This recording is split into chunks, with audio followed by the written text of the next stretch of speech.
आउज़ुबिल्लाहिमिनश्शैतानिर्रजीम बिस्मिल्लाहिर्रहमानिर्रहीम। नाज़रीन कराम अस्सलाम वालेकुम वरहमतुल्लाहि वबरकातुहू। मैं फैसल चीमा और तुसी देख रहे हो मेरा फेसबुक और यूट्यूब चैनल। व तुइज़्ज़ु मन तशा व तुज़िल्लु मन तशा बियदिकल खैर इन्नका अला कुल्लि शैइन कदीर। बेशक इज़्ज़तां और ज़िल्लतां दा मालक मेरा सोहना खुदा है, जिन्हों चाहे इज्जत देवे, जिन्हों चाहे जलील करे, और वह हर चीज़ पर कुदरत रखता है।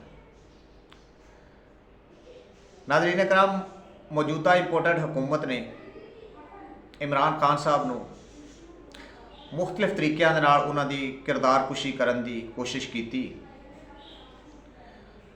और पिछे मुड़ के देखा जाए तो जिहड़ी जिहड़ी कोशिश की गई वो इस इंपोर्टेड हुकूमत नूं अपने मूँह दी खानी पई।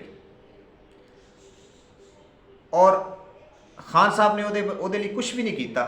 जिहड़ा भी इन्हां को उन्हां दी किरदारकुशी करन दी कोशिश की, उन्हां उहदे ते ना कोई जवाब दिता है, ना कोई उहदे ते एक्शन लिया है। अल्लाह पाक ने खुद ही उन्हां नूं उहदे तों साफ कर दिता। पहला इन्हां कहा जी कि अगर इमरान खान बाहर आवाम विच निकलेगा तो लोग टमाटर और अंडे मार के उसका इस्तकबाल करन दे, लिहाजा हैलमेट पा के बाहर निकले।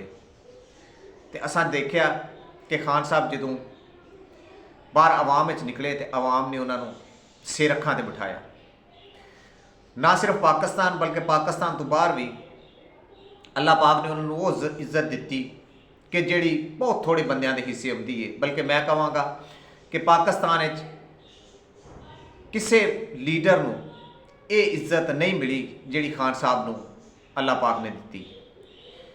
ये जिन्ना उन्होंने जीरो बनाने की कोशिश करते हैं, अल्लाह पाक उन्होंने हीरो बनाई जाता है। ये लोटे खरीदते रहे, खान साहब ने आवाम खरीद ली। जावेद हाशमी साहब PTI चाहे लोगों ने उन्होंने वैलकम किया, उन्होंने अपने सिर का ताज बनाया। लेकिन जदों हाशमी साहब जिन्हों का पाकिस्तान की सियासत एक नाम सी, एक किरदार सी, खान साहब नाल दगा करके तो दोबारा नून लीग गए तो अज सियासत छड्ड के किसी होर मामले दे विच भी उन्हां दा नां लैण वाला कोई नहीं। रिहाम खान नूं लै आए, उहदी किताब पता नहीं किन्ने लिखी, लेकिन उन्होंने नाम रिहाम खान का दिता गया। उहदे च उन्हें खान साहब की किरदारकुशी वाली अखीर करती।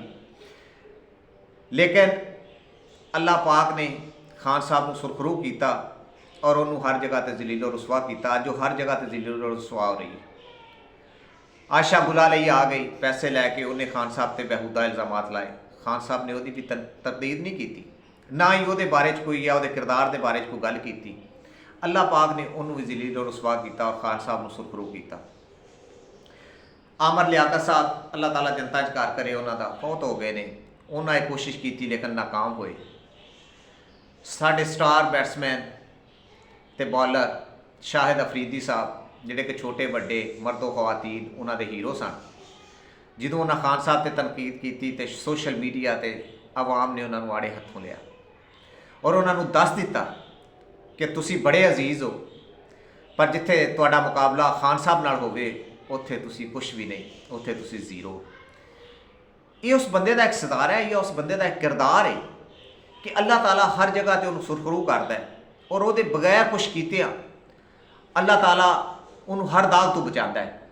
ये अल्लाह पाक की एक नुसरत कह लो, और कह लो कि साढ़े कुरान में आउंदा है कि सारी दुनिया रल के एक बंदे नूं जलील करना चाहे, लेकिन अगर अल्लाह ताला उन्होंने इज्जत देना चाहे तो उन्होंने कोई जलील नहीं कर सकता, और जिन्हों रब जलील करना चाहे उन्होंने कोई इज्जत नहीं दे सकता। जहांगीर तरीन साहब की मिसाल तुहाडे सामने, मेरा ख्याल है कि पार्टी दे विच खान साहब तो बाद सब तो ज़्यादा इज्जत उन्होंने सी। बेशक उन्होंने कोल ओहदा कोई नहीं सी, ना वजीर सन, ना मशीर सन, कुछ भी नहीं, लेकिन पार्टी कारकुन उन्होंने इंतहाई इज्जत करते सन और वो आवाम के हीरो सन। अज कुछ पैसों लई उन्होंने खान साहब नाल दगा किया तो अज उन्होंने सियासत दफन हो गई। अज उन्होंने अपने जड़ा आबाई हल्का है वो लोग उन्होंने चोर लोटा ਦਗਾਬਾਜ਼ ਇਸ ਨਾਮ ਤੋਂ ਯਾਦ ਕਰ ਰਹੇ ਨੇ। ਔਰ ਰਹਿ ਗਏ ਉਹਨਾਂ ਦੇ MPA ਜਿਹੜੇ ਛੱਡ ਕੇ ਗਏ ਹਨ, ਹੁਣ ਉਹ ਨੂਨ ਲੀਗ ਦੇ ਟਿਕਟ ਤੋਂ ਇਲੈਕਸ਼ਨ ਲੜਨ ਲੱਗੇ ਨੇ। ਤੇ ਜਹਾਂਗੀਰ ਤਰੀਨ ਸਾਹਿਬ ਕੋਲ ਤੇ ਜਿਹੜੇ ਜੇਬ ਵਿੱਚ ਕੁਝ 5-7 MPA ਹੈ ਸਨ ਉਹ ਵੀ ਜਾਂਦੇ ਨੇ। ਜਹਾਂਗੀਰ ਤਰੀਨ ਸਾਹਿਬ ਖਾਲੀ ਹੱਥ। ਮਤਲਬ ਖਾਨ ਸਾਹਿਬ ਨਾਲ ਜਿਸ ਬੰਦੇ ਵੀ ਮੱਥਾ ਲਾਇਆ ਉਹ ਜ਼ਲੀਲ ਹੋਇਆ ਮਾਜ਼ੀ ਦੇ ਵਿੱਚ, ਤੇ ਇਹ ਕੁਛ ਹੀ ਹੁੰਦਾ ਰਿਹਾ। ਤੇ ਮੇਰਾ ਖਿਆਲ ਹੈ ਮੁਸਤਕਬਲ ਦੇ ਵਿੱਚ ਵੀ ਕੋਈ ਚਾਂਸ ਤੇ ਇਹਨਾਂ ਚੀਜ਼ਾਂ ਦੇ। ਅੰਗੂਠੀ ਸਕੈਂਡਲ ਆ ਗਿਆ, ਮਲਕ ਰਿਆਜ਼ ਸਾਹਿਬ ਤੇ ਉਹਨਾਂ ਦੀ ਬੇਟੀ ਦੀ ਇੱਕ ਫੇਕ ਆਡੀਓ ਲੀਕ ਕੀਤੀ ਗਈ। 2-4 ਦਿਨ ਬਾਅਦ ਮਲਕ ਰਿਆਜ਼ ਸਾਹਿਬ ਦਾ ਤਰਦੀਦੀ ਮੈਸੇਜ ਆ ਗਿਆ ਕਿ ਮੇਰਾ ਔਰ ਮੇਰੀ ਬੇਟੀ ਦਾ ਇਸ ਆਡੀਓ ਨਾਲ ਕੋਈ ਤਲਕ ਨਹੀਂ, ਲਿਹਾਜ਼ਾ ਮੈਂ ਖਾਨ ਸਾਹਿਬ 'ਤੇ ਇਸ ਤਰ੍ਹਾਂ ਦਾ ਕੋਈ ਵੀ ਇਲਜ਼ਾਮ ਨਹੀਂ ਲਾਇਆ ਤੇ ਨਾ ਹੀ ਕੋਈ ਮੇਰੀ ਖਾਨ ਸਾਹਿਬ ਨਾਲ ਜਾਂ ਕਿਸੇ ਨਾਲ ਇਸ ਤਰ੍ਹਾਂ ਦੀ ਕੋਈ ਡੀਲ ਹੋਈ ਹੈ। ਇਹ ਕਹਿ ਲਓ ਕਿ ਅੱਲਾਹ ਪਾਕ ਦੀ ਇੱਕ ਮਦਦ ਹੈ ਕਿ ਜਿਹੜੀ ਖਾਨ ਸਾਹਿਬ ਨੂੰ ਹਰ ਚੀਜ਼ ਦੇ ਵਿੱਚੋਂ ਸੁਰਖਰੂ ਕਰ ਰਹੀ ਹੈ। ਖਾਨ ਸਾਹਿਬ ਦੀਆਂ ਨਕਲਾਂ ਕਰਨ ਦੀ ਕੋਸ਼ਿਸ਼ ਕੀਤੀ, ਉੱਥੇ ਵੀ ਜ਼ਲੀਲ ਹੋਏ। ਖਾਨ ਸਾਹਿਬ ਨੇ ਇੱਕ ਬੱਚੇ ਦੀ ਕਮੀਜ਼ ਤੇ ਆਟੋਗ੍ਰਾਫ ਕੀ ਦੇ ਦਿੱਤਾ, ਉਸ ਬੱਚੇ ਦੀ ਕਮੀਜ਼ ਦੀ ਕੀਮਤ ਕਰੋੜਾਂ 'ਚ ਲੱਗ ਗਈ। ਨੂਨ ਲੀਗ ਵਾਲੇ ਇੱਕ ਗੋਲਡਨ ਮੈਨ ਨੂੰ ਪਕੜ ਕੇ ਲੈ ਆਏ। ਹਮਜ਼ਾ ਸ਼ਹਬਾਜ਼ ਸਾਹਿਬ ਨੇ ਉਹਦੇ ਕਮੀਜ਼ ਤੇ ਇੱਕ ਆਟੋਗ੍ਰਾਫ ਦਿੱਤਾ। ਉਹ ਵਿਚਾਰਾ ਬਾਅਦ ਵਿੱਚ ਰੋਂਦਾ ਫਿਰਦਾ ਹੈ। ਉਹ ਆਂਦਾ ਮੈਂ ਅੱਗੇ 5000 ਦਿਹਾੜੀ ਕਮਾ ਲੈਂਦਾ ਹਾਂ, ਜਿਸ ਦਿਨ ਦਾ ਹਮਜ਼ਾ ਸ਼ਹਬਾਜ਼ ਨੂੰ ਮਿਲਿਆ ਲੋਕ ਮੈਨੂੰ ਗਾਲਾਂ ਕੱਢ ਕੇ ਟੁਰ ਜਾਂਦੇ ਨੇ, ਮੈਨੂੰ ਦੇਣ ਤੇ ਦੂਰ ਮੈਨੂੰ ਗਾਲਾਂ ਕੱਢਦੇ ਨੇ। ਉਹ ਹੁਣ PTI ਦੇ ਜਲਸਿਆਂ 'ਚ ਜਾਂਦਾ ਵਿਚਾਰਾ, ਆਂਦਾ ਮੈਨੂੰ ਖਾਨ ਸਾਹਿਬ ਨਾਲ ਮਿਲਾ ਦਿਓ ਤੇ ਮੈਂ ਖਾਨ ਸਾਹਿਬ ਨਾਲ ਮਿਲ ਕੇ ਸੌਰੀ ਵੀ ਕਰਨੀ ਹੈ ਤੇ ਮੈਂ ਉਹਨਾਂ ਦਾ ਆਟੋਗ੍ਰਾਫ ਵੀ ਲੈਣਾ। ਲਿਹਾਜ਼ਾ ਤੁਸੀਂ ਜੋ ਮਰਜ਼ੀ ਕਰੋ, ਜੇ ਅੱਲਾਹ ਪਾਕ ਦੀ ਨੁਸਰਤ ਤੇ ਕੁਦਰਤ ਤੇ ਮਦਦ ਖਾਨ ਸਾਹਿਬ ਦੇ ਨਾਲ ਹੈ ਤੇ ਫਿਰ ਕੋਈ ਉਹਨਾਂ ਦਾ ਕੁਛ ਨਹੀਂ ਵਿਗਾੜ ਸਕਦਾ। ਇੰਨਾ ਹੀ ਕਹਿਣਾ ਚਾਹੁੰਦਾ। ਆਪਣਾ ਖਿਆਲ ਰੱਖਿਓ। ਅੱਲਾਹ ਹਾਫਿਜ਼।